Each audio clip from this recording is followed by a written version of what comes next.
কথা অগ্নির জন্য কষ্ট পেলে সেটা তিমির, নুপুর আর জুনি দেখতে পেয়ে ঘরে আসে। এরপর তিমির কথাকে বলে, তুমি এখনো কষ্ট পাচ্ছ, সবটা আমার জন্য। কথা তিমিরকে বলে, তুমি কেন নিজেকে দোষী ভাবছো? আমি ভেবেছিলাম কর্তা দাদু আর পাচক মশাইয়ের মধ্যে সমস্ত বিভেদ মিটে যাবে, কিন্তু সেটা হলো না। আমি এক্ষুনি ওনার কফির দোকানে যাব, গিয়ে ওনাকে বোঝাবো। এই বলে সেখান থেকে চলে যায়। ওদিকে ক্যাফেতে ম্যান্ডি অগ্নির জন্য কফি নিয়ে এসে বলে, খেয়ে নাও। অগ্নি রেগে গিয়ে ম্যান্ডিকে বলে, আমি একা থাকতে চাই। এ কথা শুনে সেখান থেকে ম্যান্ডি চলে যায়। এরপর কথা অগ্নির কাছে এসে বলে, কর্তা দাদুকে আপনার প্রয়োজন, আপনি ওনাকে ওনার বিপদে সাহায্য করুন। অগ্নি রেগে গিয়ে কথার হাত চেপে ধরে বলে, তুই জানিস HOF এর সাথে আমার কিসের জন্য ঝামেলা?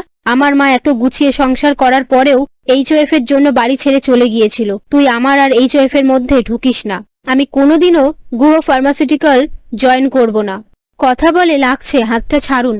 অগ্নি তাকিয়ে দেখে কথার হাতে কাচের চুড়ি ভেঙে গিয়ে হাতে ঢুকে রক্ত বেরোচ্ছে। তারপর কথা বলে, আমি শুধু চাই আপনি কর্তা দাদুর ব্যবসায় ওনাকে সাহায্য করুন। অগ্নি বলে, আমি তো বলেই দিয়েছি আমার মাকে ফিরিয়ে আনতে হবে, আর তার সামনে HOF কে ক্ষমা চাইতে হবে। তারপর আমি HOF এর ব্যবসায় জয়েন করব। এ কথা শুনে কথা চলে যেতে গেলে অগ্নি বলে, দাঁড়া, ফার্স্ট এডটা করে নে। কথা বলে, লাগবে না। অগ্নি বলে, তোর তো আবার হার্বাল জিনিস চাই। এই বলে হলুদ নিয়ে সে কথার হাতে লাগিয়ে দেয়। আর এই সমস্ত কিছু ম্যান্ডি দরজার বাইরে থেকে দাঁড়িয়ে দেখে।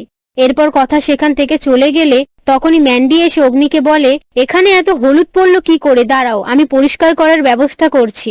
কতদিন তুমি টি লাউঞ্জে যাওনি বলো তো? গোবর দেবী মাত্র 7 দিন গেছে, ব্যবসাটা কি তাই বলে ওর হয়ে গেছে? অগ্নি রেগে গিয়ে ম্যান্ডিকে বলে, তোর থেকে সাজেশন চেয়েছি, আমাকে একা ছেড়ে দে। এ কথা শুনে ম্যান্ডি সেখান থেকে চলে যায়। অন্যদিকে চিত্রা প্রান্তিককে বলে, গুহ ফার্মার আবার মাথা তুলে দাঁড়াচ্ছে।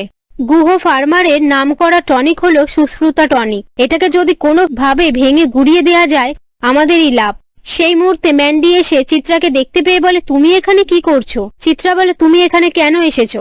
ম্যান্ডি বলে, এখন গোবর দেবী আর এভির মধ্যে খুব ঝামেলা, এই সুযোগেই কিছু একটা করতে হবে। আর আমার রেজাল্টও আজকে, আমি শিওর ওখানে গোবর দেবী থাকবে। চিত্রা বলে, চলো, আমি তোমাকে পৌঁছে দেব।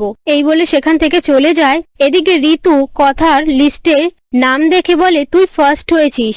এই খবর শুনে কথা খুশি হয়ে যায় আর আপন মনে বলে, আমি আপনার নাম ডোবাইনি পাচক মশাই, আমি কলেজে প্রথম হয়েছি। আমার খুব ইচ্ছে করছে দৌড়ে গিয়ে আপনাকে জানিয়ে দিই। আপনার জন্যই তো আমি অ্যাডমিট কার্ডটা পেয়েছি।